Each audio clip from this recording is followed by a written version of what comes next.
Hello everyone, and thank you for joining us. I'm excited to open the discussion on EU-funded projects and the use of PM² in that context. We thank Hilton Brussels Grand Place Hotel for hosting the European Academy today and this panel. We are looking forward to welcoming you here for our in-class trainings soon. Some words about the European Academy. We organize training on the PM² methodology and on management of EU-funded projects.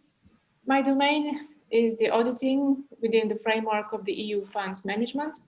I specialized as a financial auditor in FP7 and H2020 funded projects, while previously working for the European Commission, and also as a certified internal auditor. I have extensive experience before that as internal auditor in different EU environments.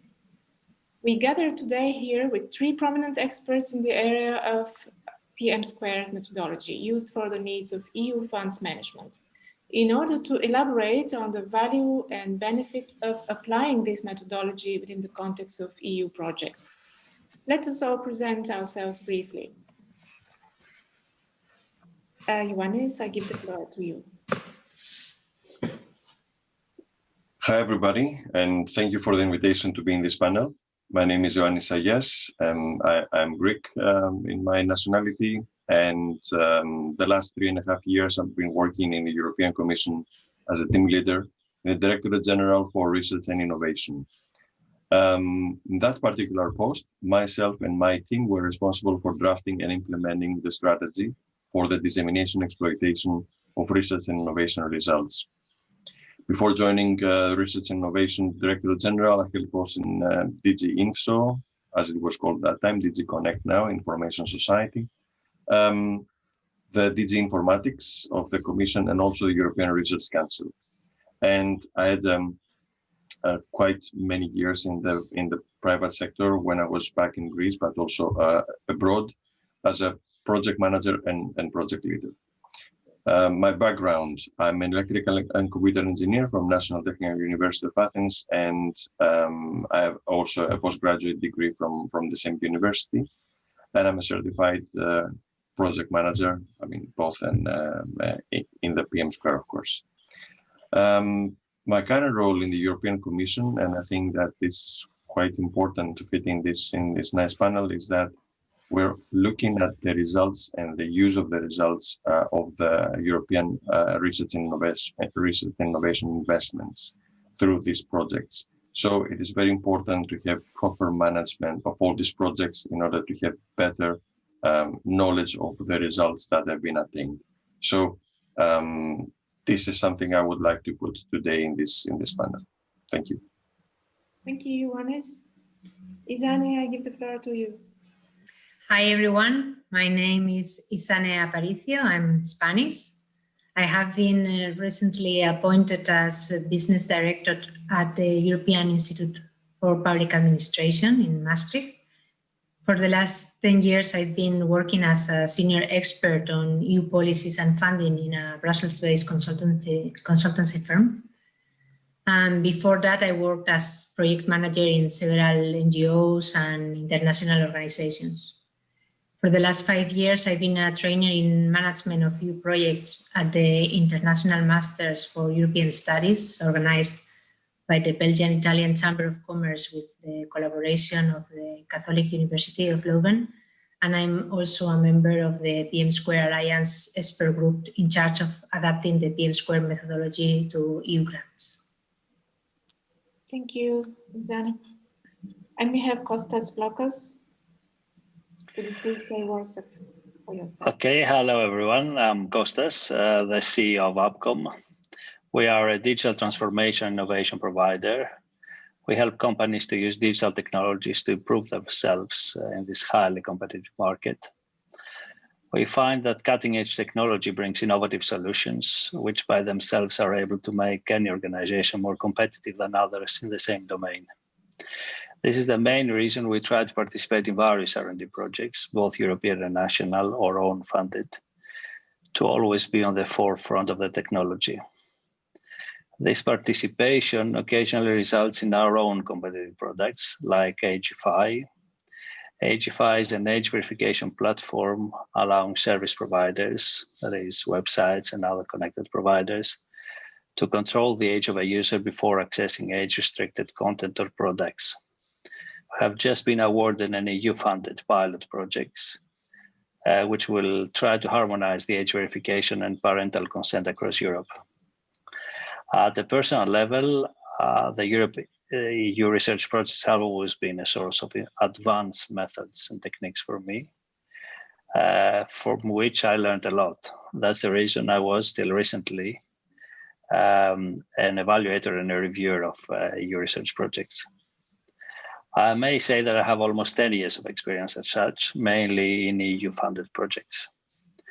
And I'm here to give you mainly my view on the use of project management in European research projects and our recent experience in PM².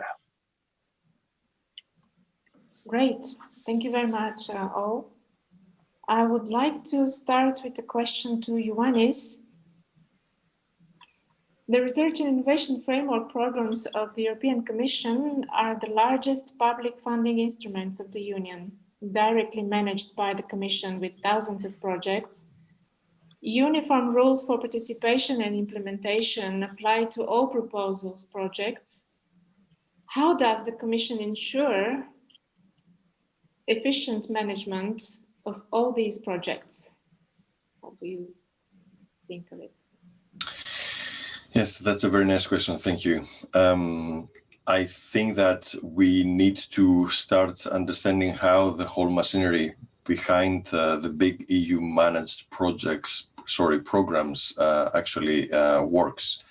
And your question speaks about the Research and Innovation Program, which is a directly managed program from the Commission. So it means that the Commission has the responsibility of setting up the goals, setting up the objectives, and inviting beneficiaries with a certain rules for participation to submit their proposals.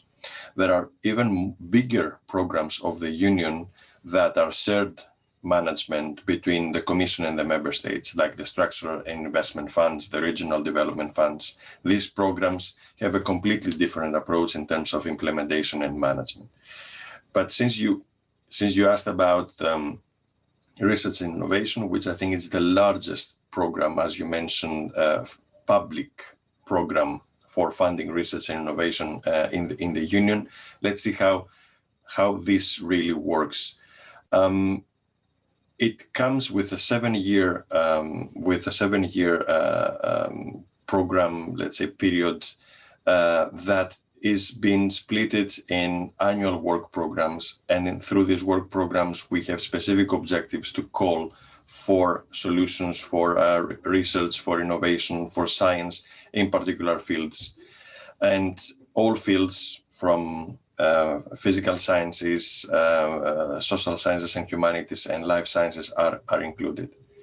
And this is a regulation, so it is the highest possible instrument that Commission has to legislate. So it's a legal basis that puts down on stone, actually writes on stone, how the projects will be implemented, how the applications will be dealt with, and how the reporting will be done, therefore the management of these projects. So it's a bit already in the legal basis that there are certain obligations of beneficiaries of the projects to report back and to let the Commission know how things are done. And these apply a lot in the rules for participation, and of course in the reporting templates which have been developed. And right now we're in the preparation of the new program, which starts in 2021, Horizon Europe, which revisits again all the templates and the requirements for the reporting. One of the most important things for all these projects is the project management methodology. And it is very important to understand that although we're talking about sufficient and effective project management and efficient project management from our projects, Commission does not go into any suggestion for project management methodology to be used. This is kind of a paradox. This is a paradox that although you audit project management, it's one of the things that you want to see in an audit or in a review of a European funded project. You don't imply, you don't suggest, you don't promote anything as Commission to your projects for the project management. And this is, of course, this is something that we have to understand, that Commission doesn't want to connect itself with a particular methodology or a particular provider or vendor. But on the other hand, you don't find even guidelines or suggestions which does not connect the Commission with any provider. You don't find them when it comes to the, let's say, guide for applicants or guide for beneficiaries in the funding and tenders portal. So this is indeed a paradox which we have to deal. Somehow we have to bridge this gap. What Commission wants to do is, of course, do not bear the responsibility that a suggestion that they made to a potential applicant, that this applicant will fail, then this applicant will go back and say, it was Commission's proposal and I failed, so Commission is responsible. So because of this kind of, let's say, fear, if you allow me to put it this way, Commission abstains from making these proposals. But on the other hand, Commission has a very well-established reporting system that says, even to beneficiaries that have no project management experience, I give you a very straightforward way to fill in some reporting templates online, which can act as the minimum, as the absolute minimum for your reporting requirements. And this, of course, are absolutely necessary. And if you don't fulfill them, then you are a subject of penalties and these kind of things. So again, it's a paradox. You expect project management, you don't provide a methodology, you don't suggest a methodology, you just provide some templates and some guidance to fill some templates, but this is just one part, one very small aspect of project management. And you let everything else to the beneficiaries. And you can have all sorts of beneficiaries. You can have large organizations with very well-established project management teams and project managers, experienced project managers. But at the same time, you can have even mono-beneficiaries, a single researcher in a university that takes a European Research Council grant and he has no idea about project management. They're excellent in the research, but they have no clue how to put two reports into a simple line. And this is, I mean, on one hand, we are happy to have common rules for participation that levels the field for everybody, but it's very difficult not to have something that can address all sorts of beneficiaries that you have out there, and especially the beneficiaries that they have a deficiency in project management that they cannot, let's say, compete. And the reality, and I'm sure that the rest of the panelists know much better the reality of the EU-funded projects, since they are on the other side. Sometimes within the same consortium, you have different project management capacities and capabilities. And this is not addressed by the Commission. It's not addressed by the institutions as a total, I think. And this also reflects an internal deficiency, which if you see how many, let's say that we have 30,000 employees in the European Commission, 30,000 employees that work for 500 million Europeans. Out of these 30,000 employees, you cannot find more than 300, 400 project management certified people. And this actually is an indication of why project management is not high up in the agenda. That's why it doesn't appear as strong when it comes to recommendations. Sorry for taking a bit of time, but this was just to lay down a bit the field of what is happening with these EU managed programs. No, but the points were very interesting because this, as you said, is a paradox. And how do you think the methodology of PM² would fill this gap?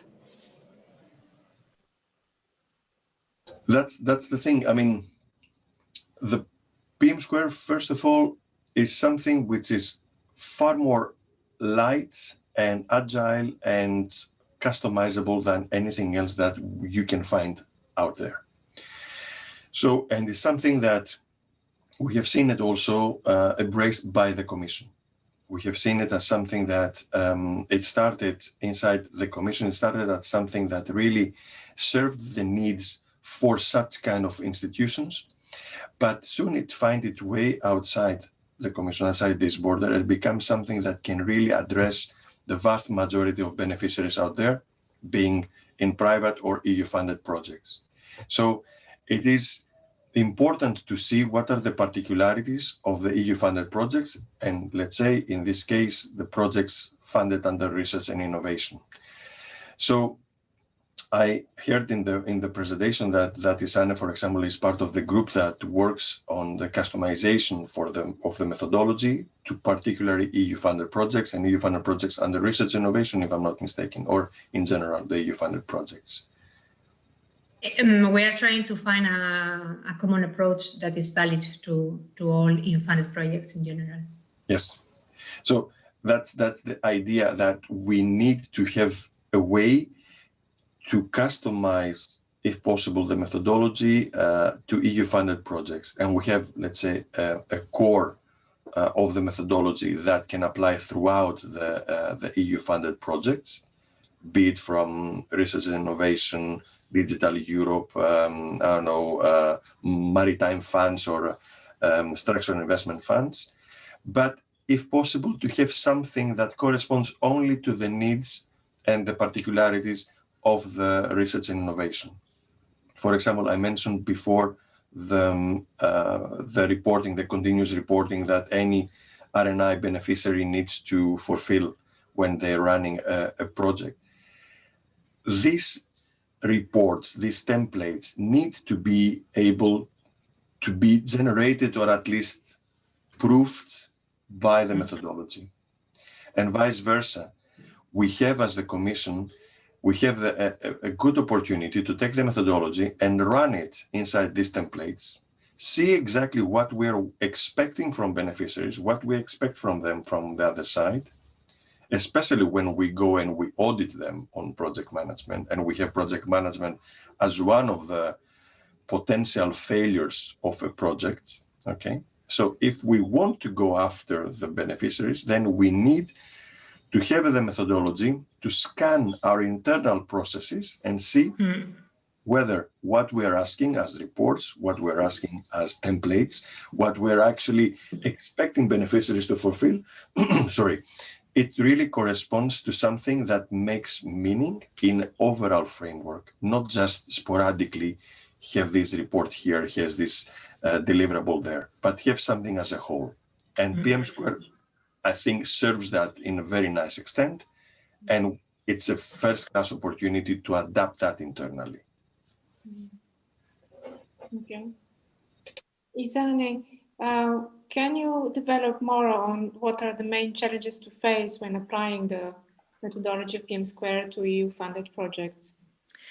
Yes, actually, I agree very much with what Ioannis has explained, and actually my points build up on what he has mentioned already. For me, the main challenge is to mix two different communities of professionals, those that are experts on EU funding and those who are experts in project management. So also replicating the statistics that Ioannis has mentioned in the area of EU funds management sector, according to a survey done in 2014, only 25% of these people holds a project management certification.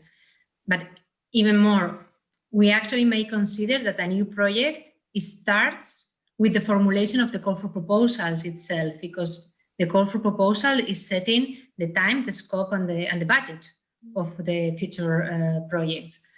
And this is not always formulated from the perspective of project management.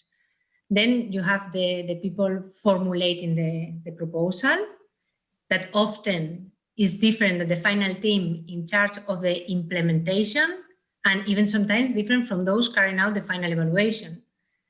And even within the implementing consortium, you find very different cultures, like the private sector, academia, or NGOs, or public administration, with very different working cultures. So all these groups will benefit hugely from a common language that will ultimately translate into a greater impact for society. Have you experienced academia and research approaching your consultancy firm to draft part of the EU proposal, basically the management, dissemination, and exploitation parts? Yes, I mean, in consultancy firms, we are very used to people approaching us to take care of the different parts where the rest of the consortium is not expert enough. So you might be in charge of coordinating the drafting of the entire proposal, or to be in charge of one of the working packages, and then later on you might be in charge of the management or in charge of the implementation of one of the parts, or you might be actually be totally out of that. So this is a very professionalized area, I would say. And were you part of the consortia? And this is also a question to Costas. Were you part of the consortia afterwards, after the award? Sometimes, not necessarily. And I would say, like, most of the times we are not part. We are just into the formulation.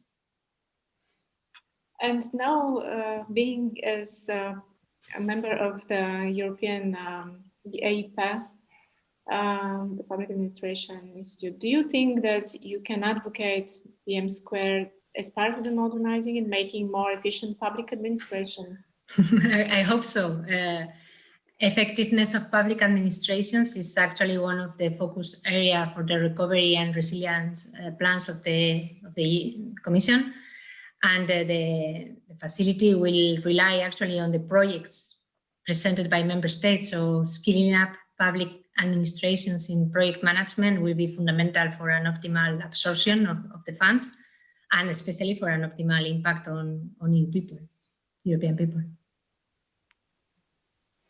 And Costas, did you have experience after consortia, after awarding the project?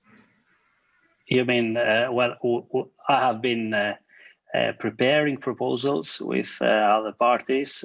We have won some of them, therefore granted some of them, and I have participated personally and mainly by my team in at least 3 H2020 plus a few other local or European size projects.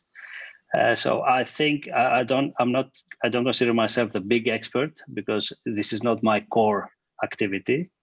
But on the other hand, I have significant experience, I would say, in how the projects work. I've seen very well organized projects, and I've seen very badly organized projects. So this is what I would like to give you my take on that, to be honest. Please share with us on the badly organized projects. Well, I think, first of all, we have to start from the fact that the Commission itself doesn't want to be very bad, let's say, very, very strict with the consortia, especially when we're talking about research and innovation projects. I used to work for the commissioners in RTD, and one of the main responses I got when this question was raised, why aren't you that strict with the consortia? The main response we got, and it's a correct one, is that we want to leave the consortia come to us, and we want the best ones to come to us. And if you put a lot of strict rules and a lot of bureaucracy to these consortia, then the best ones will go somewhere else and find money to do the research somewhere else. This is the response I got from the Commission. Okay, so starting from that, I understand that there is a willingness to try to attract the best consortia in terms of knowledge, in terms of experience, in terms of research capability and innovation capability, in order to move to the next phase, to bring something useful to the European Union as a whole, not just to the Commission. So I understand that. But on the other hand, I've seen, first of all, I would like to make the separation between an EU research project and a private project. Okay, and even in a private project, even when there is no, I would say, proper project management, at the end, the project runs, because there is clearly money on the table that somebody will lose, either the company, the organization that is implementing the project, or the organization that has an interest in receiving the results of that project. So there's a fight there between the two parties, and that fight at the end makes it, in most cases, makes it a valuable outcome. Now, the problem with research projects is that by nature, and I believe nobody wants to change that nature, is that we cannot force the results. So I cannot force a consortium to build something that is innovative, that is advanced in terms of research, is cutting edge technology. This is something that either you manage to do it or you don't manage to do it. So you cannot blame a consortium if at the end they don't arrive to finding building a car that runs with 1 liter of water. Okay, so it's clearly something that is very difficult to put on the game.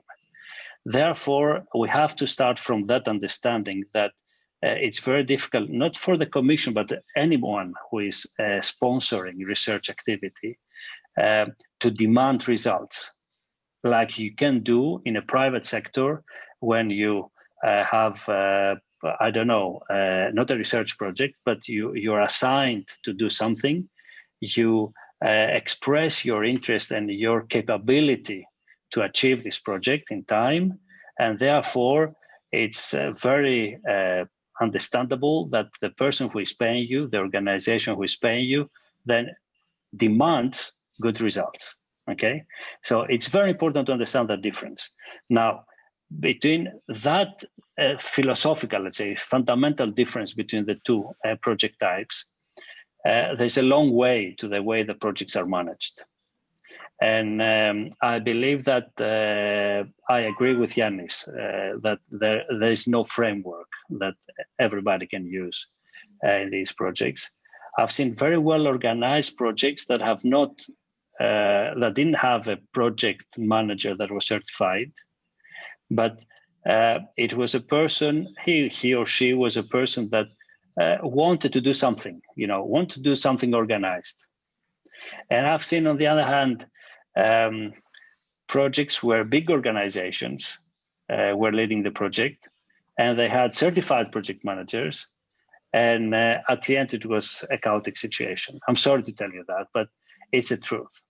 And we have to understand another point that is also different between especially Horizon projects, the previous framework program and the new Horizon programs, is that the Commission deliberately requires that there are many members. So you're not talking about, you start with 5 members, if I remember well.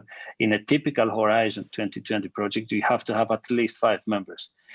I would like once to find out the statistics on the average number of members of a consortium, but I bet that it will not be below 10. I can bet something on that, okay? Now, in most of the cases, these 10 partners have joined together. Why? Because, one knows the other. Some of them have worked together in the past in a previous project. I've seen so many projects as a reviewer and evaluator that are the continuation of a previous project that at the end didn't manage to deliver the results that were expected during the previous project. And they were granted more money in order to be able to continue for another 3, 4, 5 years. And I've seen projects that have been going on for 5 or 6 times. So it was project A that started 20 years ago and still being funded for the same purpose 20 years later, because they're still not profitable. Okay, so it's a completely different way of approaching the problem. Now, if something can be done, I definitely believe that there is something that can be done. And first of all, my personal belief is that generally the administrations, they pay a lot of emphasis in the prior phases of the project, and not to the after phases of the project. Let's be honest, nobody is afraid of a review nowadays. Nobody is even afraid of an audit. But everybody is afraid for the bureaucratical reports that have to be for signing the contract before you start the grant agreement. You lose amazing amount of time. I'm signing a grant agreement right now, and I'm losing amazing amount of time to the details that serve nothing in reality, will not make the project better. I can guarantee you that. And how to deliver in time, because that's the only thing that the Commission looks. And most of the project managers, project officers in the Commission, they don't have the capability, the technical capability to assess themselves the reports that have been delivered, the deliverables. Therefore, they rely on the opinion of 2 experts lately, not even 3 that were in the past, of 2 reviewers that they have 1 or 2 days to check a list of sometimes 50, 100 deliverables for a project. And even the number of pages, if you look at the number of pages of these deliverables, it's impossible for a reviewer to read them all. Impossible. Even a machine cannot read all these papers, all these pages in time. So there is definitely a big problem in controlling what's going on. And unfortunately, from my perspective, we put a lot of emphasis in controlling whether the process has been followed properly and not at what are the results. And motivate the projects and the consortia that are delivering good results, and demotivate the projects and the consortia that do not deliver results, even though they are perfectly well in terms of reporting, in terms of submitting the deliverables in time, and having good reviews at the end of the project. So these are challenging issues. Yeah, but still, would you describe the strong points of the methodology PM², in managing EU-funded projects? Would you defend it? I would defend it, clearly. I would defend it. A version that is adapted to EU-funded projects, I would definitely defend it, because I think that a basic structure, a basic organization is required. I'll give you a very, I would call it stupid example, but there are projects that do not even try to work with regular meetings. You know, meeting each other virtually, exchanging information with each other at regular intervals. There are projects that do that. There are some projects that do that every week and every, at least. So all the members of the consortium that work on a specific work package, they jointly talk to each other and they exchange information. They exchange their experiences, they exchange the status of the project every week. But there are projects that do that every 6 months or every year. Can you imagine you work on a specific work package and you do more or less the same thing and as other 2, 3, 4, 5 members of the consortium, and each one works independently for 6 months or a year? Is it possible? Personally, I find that it's not. So even just starting with the basic, you know, putting a schedule and a way to communicate and reporting that communication, taking notes of what we discussed the previous time.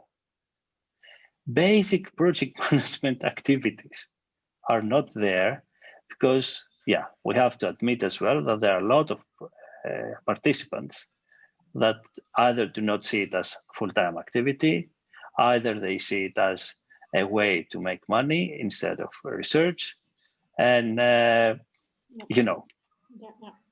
Costas, I remind you that we have the Commission and an auditor in the room. Yes, I'm listening with a very big interest because of exactly my point of view. But I'm at the end of the project. My role as an auditor would come eventually when the reports are already made. So But I was also interested are there any differences between the requirements of PM² for European funded projects and nationally funded projects? First of all, I would like to make the difference between, I would like to make to give you my point of view of the differences between what you mentioned now, the nationally funded projects and the private projects, okay? I think the main difference is that, first of all, between the research projects, the public funded projects, let's say, I would say the research because the public funded projects that are on a specific problem that needs to be solved with a public tendering procedure, it's a different kind. Okay, let's not discuss about them. I have lots of comments about that, but this is a different story. Mm-hmm. Let's discuss about European projects, about research projects and private sector. I think the main difference there is that the private sector has a fixed budget and sometimes a very tight budget. And my experience, and I believe that you will agree, all of you that have experience with EU projects and national research projects, is that the budget sometimes is well above what we require. And it's not a secret that in most of the cases, the budget that we get is to cover the expenses of one researcher or two researchers that will work on this project and on another project and on their PhD and on things that sometimes are not the core activity of the project.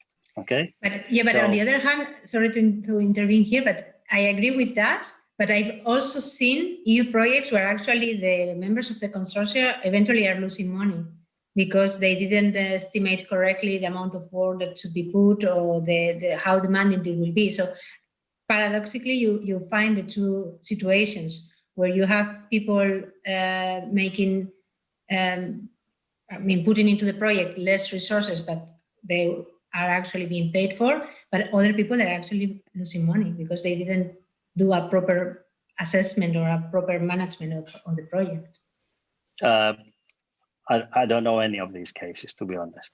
Possibly you're right, but I don't know any of these cases. Now, for my point of view, there's, and I've seen it as an evaluator, it's very difficult to assess when you get a proposal with specific tasks inside to be accurate on the amount of time that is needed to complete it.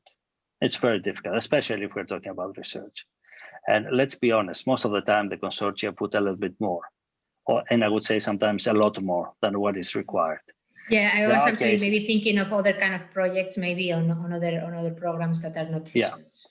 But in the research area, I think that we have budget. Generally, the budget is good, is very good for what we are doing.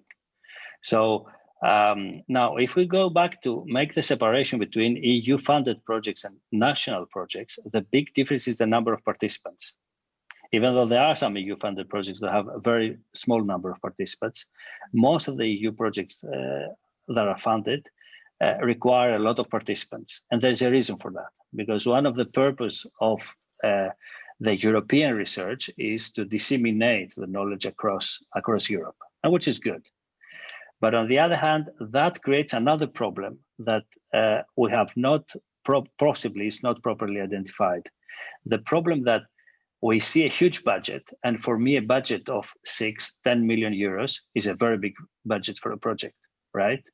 But if this budget is for a period of 4 years, and it is for 30 participants, just make the calculations at the end. Possibly there is nobody working full time for this project. There is not enough money to support even one researcher full time in this project. Now, what we have two problems. You have either somebody that is the whole duration of the project, but he's part-time, so he works 1 day a week, a few hours a week, losing time, money, energy in all that process. Or you have somebody who is joining the project for a 3-month period because he has to do something very specific and then leave the project. I think this is something that we underestimate in the European research projects heavily. There's a big overhead and is not helping. Possibly the Commission has to think about different ways of organizing the projects in that direction and not require that so many people are involved with so little actual time being paid for them. We cannot sustain that.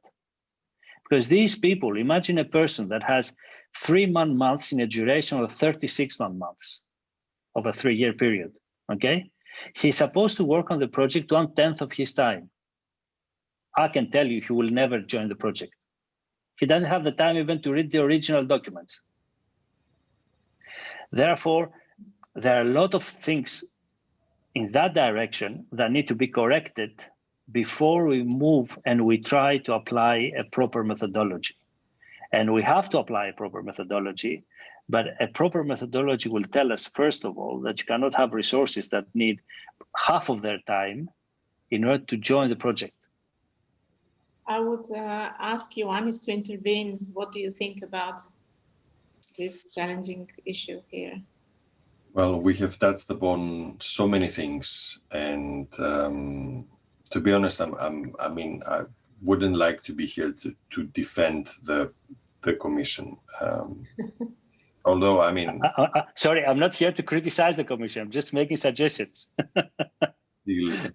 There are certain things which is, let's say, the way of doing business in the European programs, but there are certain things that really change, and they have their logic behind.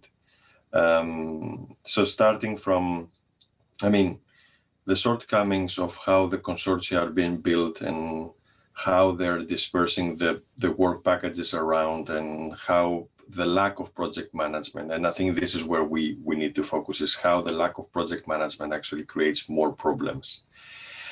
Commission wants to be out of the consortia. So there was a time in the past that we were asking consortium agreements. We wanted to see how the agreements between the partners of a consortia were actually, being dealt. We abolished that. We don't want to know. And Commission, especially in research and innovation, is paying effort, not results. My personal view, because my job is about seeing which are the results, is a bit painful now for me, because I don't have insights on the results, and I don't have a proper reporting on the results, except publications and patents. Any other result under Horizon is not being captured, for example. So, I mean, Commission pays effort. The consortia are responsible for their results, and they're responsible for doing something with their results. So the Commission will not go further than that. Of course, there are things that we can do to change how things are being dealt, on paying emphasis more on, as you said, during the project period, and even more importantly, after the end of the period. Because if we're talking about exploitation, an exploitation plan that takes place after you attained your results, most probably that will take place 6 months, 1 year, 2 years, even more after the end of your project, but there's nobody there to take care of that. And the lack of funding also prevents the projects, the consortia, to do something. So, I mean, there's a lot of things that we have to deal with here. But the most important is that these dispersed, let's say, groups, project teams across Europe need to have a connecting web. And this connecting web can be something like the project management squared methodology for the projects that are benefiting from the EU funding, being research innovation or anything else. Exactly. So it is very... Yeah. Sorry for interrupting, but I was just thinking of just hinting you once again that we are not only talking on research-funded projects, because yes, exactly. This is what I wanted to. I mean, for me, okay, we need to have a methodology that can speak into the heart and to the ears of the people that are running EU-funded projects, being research innovation or any other project, and that's why it's something that Isana mentioned before, and it's very important for me. When I was working in informatics, in DG Informatics, in the interoperability unit, so with interoperability solutions for European public administration, we have made a guide for efficient public administration together with APA, by the way. And one of the key instruments for modernizing the public administration is to have proper project management in as many as possible stakeholders inside the public administration. And what you said, that we are drafting calls without having in mind the project management aspect of the calls, it is evident in the Commission, although we try to change that. And I think that there is a slight change in the last years. But when it comes to national or regional funding programs, it's a disaster. I mean, sometimes when you see even the timeline, it's not even feasible. So indeed, there is a lot to be done in both sides. And Isana mentioned that there are the two sides. There's the side of the administration that calls for something and the side of the applicants that apply for this call. But inside the applicants, as we heard from Kostas and Isana also, there are different categories. There are the ones that know how to do research. They are the ones that are there just for the money, not for the research, and this is their daily life and their daily bread, working in EU projects. They don't care about the results, they just jump from project to project. These are the experts that normally you would like to have in your consortium in order to get you through, because they know the tips and the tricks of that. And there are the other professionals which are working on something, and part of their time they need to devote in an EU-funded project and create something with the effort.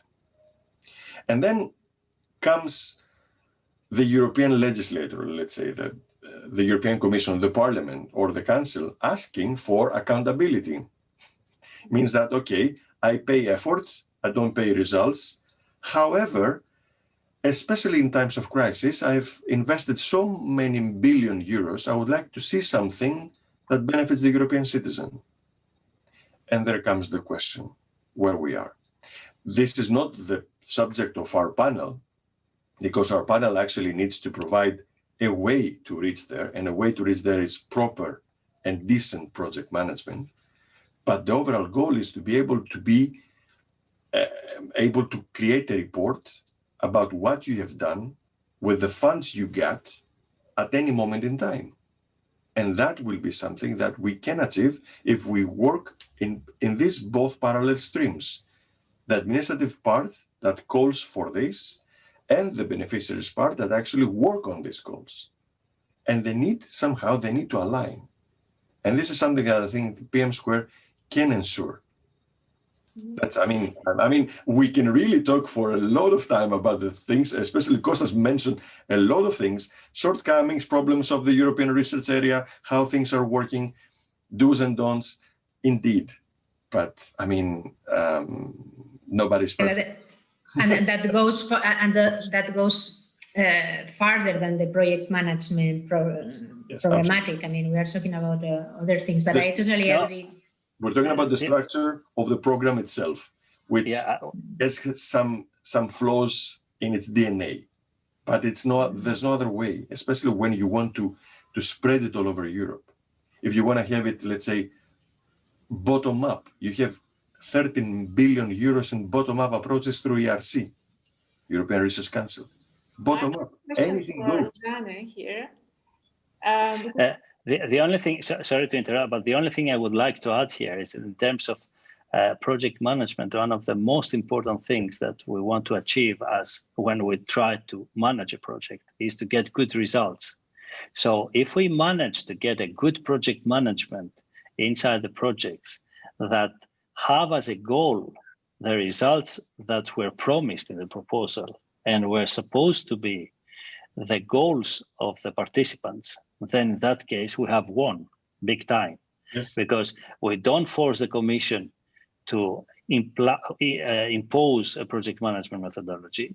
The partners use a project management methodology that actually looks at the results of the project and tries to make all those participants work well so that they can achieve the results that they were hoping when they were submitting the proposal. Yeah. For me, what I say, I understand that the Commission cannot impose a methodology. The advantage of the PM² is an open methodology and it's accessible for everyone. You don't have to pay to be an expert or to download or to make use of the methodology. So it's not for the Commission to impose it, but actually for the users to be able to access the methodology. And what I see is that PM² can be kind of like the Esperanto of the project management methodologies, where we can have a common language, not only, as Ioannis mentioned, to put into the same page Spanish with a Finnish with a Romanian, but also a researcher, a private sector, or a public administration, and somebody that is coming from the industry, or somebody who is coming for another type of industry. So we are putting here together large consortium with more than 10 members with very different cultures. And like this, we're having a common language that is actually also spoken by the people who is launching and who is looking for this result. So this is, for me, the main conclusion of one of the main conclusions of our panel today, that this methodology gives us like a common point of understanding for everybody involved in a project. Before concluding, I would just like to bring one other point as an auditor regarding the benefit of using the PM² methodology to you, Isane, because you have probably more, I guess you have more experience with not only EU-funded projects, but also other organizations, yes, indeed. Yeah, so how would you describe the benefit of using the PM² methodology for avoiding risks regarding financial penalties eventually when auditing the spending of EU funds? Well, obviously, if we are thinking of a well-managed project, we are talking about a project where we have assessed the risks, where we are documenting processes, where everybody has clear responsibilities within the steering committee and the people implementing. So you have a lot of internal mechanism of implementation, but also monitoring and control within the project itself. So obviously that will help, in order to detect on time potential areas of failure that can then evolve into penalties. You also mentioned that I also have experience in other projects not funded by the EU, but here I would actually like to add, there we are in the same situation. I mean, at the end of the day, it doesn't matter who the donor is. For me, project management is common sense, it's structure, it's a common language once again. So I have used the same logic in order to apply for a project funded by a regional administration or funded by the EU or funded by the UN. So once you speak the language and you have this common sense, you can use it for whatever donor you are interested in. Yeah, I ask you this question from the point of view of the planning we do in European Academy, tailored to the interest of the audience. So it was very interesting that we brought this. Well, I think we are. Well, thank you very much. All these issues brought here were very interesting. And I would finally, because we are running out of our time, ask you one question, all of you, to conclude. What would be the concluding message to all the participants and the auditoria watching our panel interested in managing EU-funded projects? Isane, would you like to take the... Okay, so for me, as I said before, I think that PM² is an opportunity to have a common language for common sense to maximize the impact of EU-funded projects for the benefit of the European society. Okay, Kostas? Well, I will start saying that any project management methodology in an EU-funded project, in any project, makes the life of everybody involved in the project a lot easier. The life of the granting authority, the life of the people working in the project, because they know what they have to do, they know how to report, and even the reviewers, the auditors afterwards, everybody is more happy because they see something structured.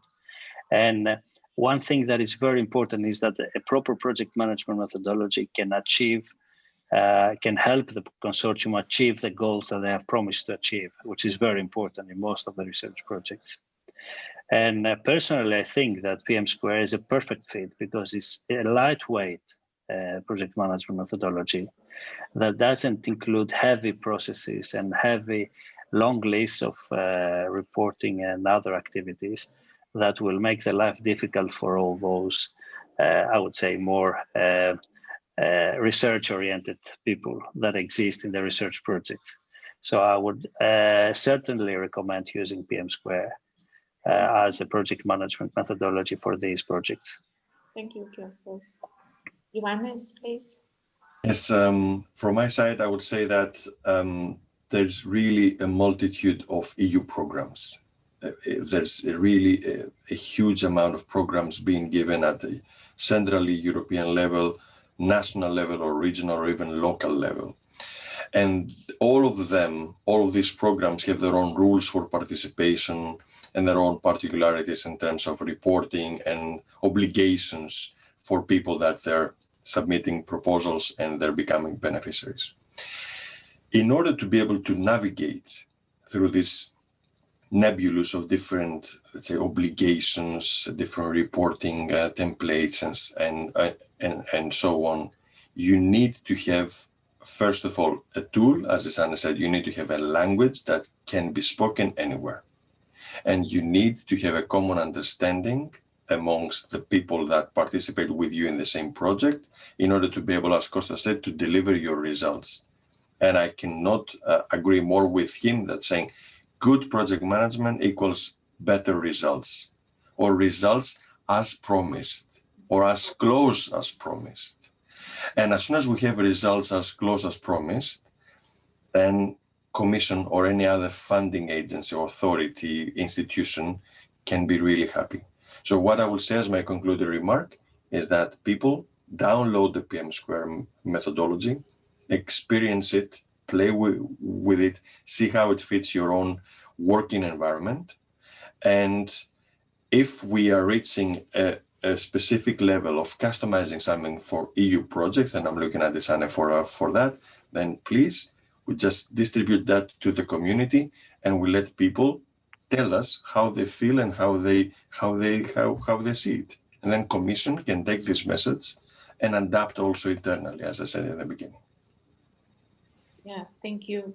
I would thank you all, Isane, Ioannis, and Kostas, for your involvement in this panel. Very interesting points were raised here. We can continue for longer and longer, of course, but we touched different examples of importance of the PM² methodology in managing EU projects, not only research, but also elsewhere, national. We brought the points of view from both the Commission and the private sector. And we all agree that this could actually, PM² methodology could actually serve as a quality standard for managing projects in many organizations, not only in the European Commission. Let us close the panel by iterating once again that project management is at the heart of the success of planning for EU projects, mastering the project implementation, and cooperation with the European Commission on EU-funded initiatives. Good luck to all, and thank you all. Thank you very much. See you around and stay safe. Bye-bye. Bye.